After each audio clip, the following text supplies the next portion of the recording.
Quand on veut que son cerveau admette une affirmation positive, c'est pas automatique. C'est-à-dire, c'est pas parce que j'ai entendu «je suis génial» que je m'attribue tout de suite cette caractéristique ou que je le crois réellement, d'accord? C'est un peu plus compliqué que ça. L'idée aujourd'hui, c'est que je te permets de comprendre à quel point tu dois aider ton cerveau à se souvenir pourquoi tu es génial, d'accord?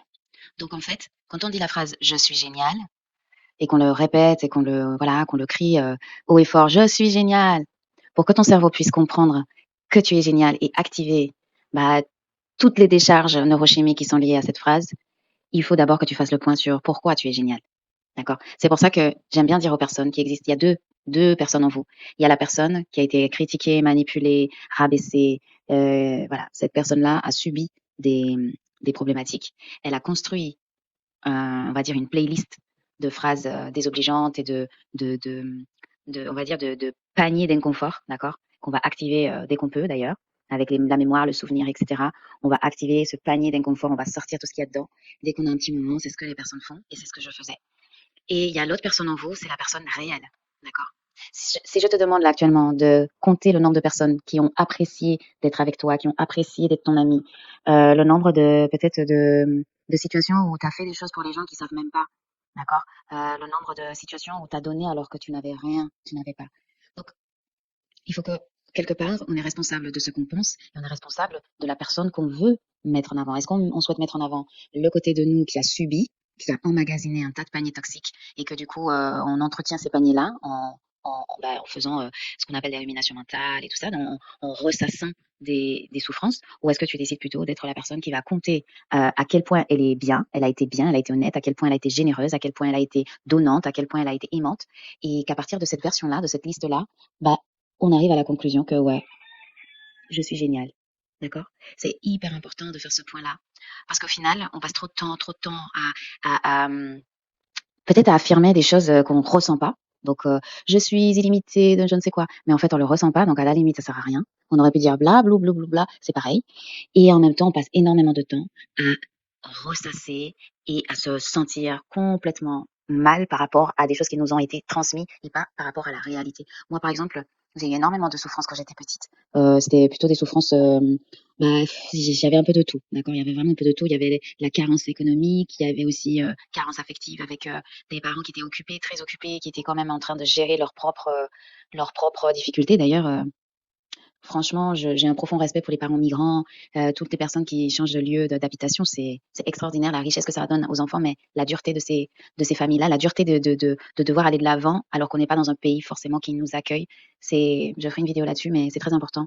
Alors, du coup, quelque part, j'ai dû décider, moi, consciemment, qu'est-ce que je choisissais comme information répétitive dans mon cerveau. D'accord? Et donc, il suffit pas d'aller chez le psychologue et nettoyer son panier et déblater tout ce qu'on a à dire sur ses parents, sur sa famille, sur les blessures, etc. Et qu'ensuite, ça ira mieux. Il faut faire un travail de prise de conscience, de responsabilité et de se saisir de l'importance de nos pensées au quotidien. D'accord? C'est un travail de répétition. Pouvoir aussi se projeter. Dans la vidéo précédente autour des affirmations positives, j'ai introduit l'idée que il faut parfois pouvoir aussi se projeter, d'accord? Se projeter vers un mieux-être. Je vais te demander de là où tu es là, de te détendre, d'accord? De fermer les yeux et de prendre 2 grandes inspirations, d'accord? Tu vas remplir ton corps d'oxygène et ensuite, je vais te demander de t'imaginer face à un miroir. Tu vas imaginer que tu es assis face à un miroir qui reflète ton propre corps, d'accord? Si tu es assis, tu vas t'observer par la pensée comme étant face à un miroir.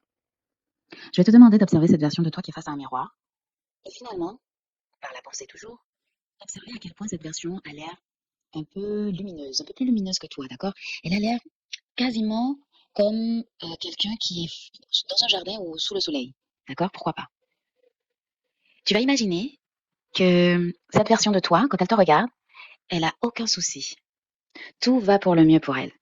Elle t'observe avec un regard de soulagement, un regard d'amour, un regard qui dit ça y est, on est libre. Ou un regard qui dit ça y est, tu as réussi. Tu vas observer aussi quel type d'habits cette personne porte. Est-ce que ce sont des habits qui te plaisent? Est-ce que ce sont des habits avec des matières nobles, des matières que tu as toujours adorées? Est-ce que cette personne, elle est sur une terrasse, dans un jardin?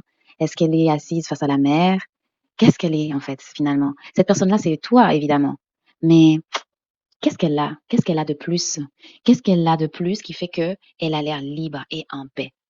D'accord?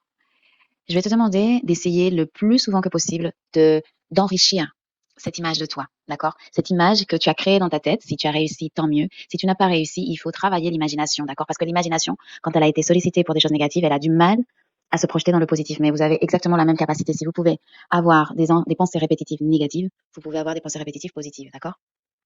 Donc en fait, je vais te demander de nourrir cette image d'être quelqu'un qui voilà qui a réussi, qui a un idéal, voilà. Et tu vas t'imaginer physiquement comme porteuse de cet idéal. Juste imagine, d'accord? C'est hyper important. Une des premières, on va dire les principes, j'aime bien appeler ça principes fondamentaux. Un des premiers principes fondamentaux que j'explique dans mes conférences, c'est le fait de croire, d'accord? C'est pas croire en Dieu, croire en je ne sais quoi. C'est pouvoir croire déjà qu'une version de soi mieux, dans un meilleur état est possible. Celui qui vient en thérapie et que je ressens qu'il ne croit pas, bah en fait, ça, c'est une perte de temps pour moi. Sincèrement, c'est une perte de temps pour tout type de coach ou d'accompagnant. D'accord? Je vous donne l'exemple d'une personne que j'ai essayé d'accompagner. La personne, en fait, elle m'a été adressée par sa sœur. Et donc, en fait, quand j'ai pris contact avec la personne, c'était pour un suivi à distance. La personne, elle me disait qu'elle était très malade, que ses examens étaient très, en fait, elle avait je ne sais pas quelle maladie et que du coup, le médecin lui avait conseillé de faire de l'activité physique, de courir, d'aller faire du sport en gros et de suivre ses traitements, etc., etc. Et donc en fait, la première question que j'ai posée à la personne, c'était du coup, vous en êtes où dans votre programme sportif et tout et tout. En fait, la personne m'a répondu, bah, ça va pas se régler avec du sport. Je j'ai pas le temps. C'est impossible pour moi parce que je me réveille à 6 heures et que je travaille à 7 heures. Euh, voilà. Et du coup, je lui explique, est-ce que vous envisagez un suivi psy pour pouvoir vous remotiver, pouvoir peut-être guérir des blessures d'enfance, voir qu'est-ce qui vous gêne dans votre vie, quel type de thérapie je peux vous conseiller, des livres, je peux vous conseiller des auteurs, des coachs. Ah non, non, non, je crois pas, j'ai pas le temps. Du coup, j'ai outrepassé la volonté de la personne puisque sa sœur insistait. J'ai quand même envoyé des informations autour de la motivation, d'accord? Mais quelque part, je ne pouvais pas agir sur quelqu'un qui n'était pas motivé par sa propre réussite de santé, sa propre évolution en fait.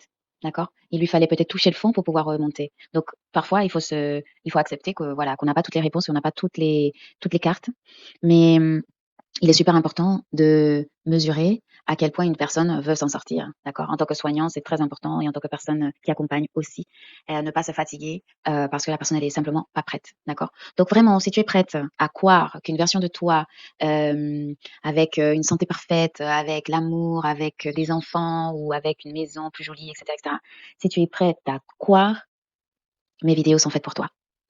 Je t'explique plus en détail des notions un peu plus symboliques, d'accord, pour pouvoir continuer sur le chemin du bien-être et surtout le chemin de la paix. À bientôt pour plus de réflexion.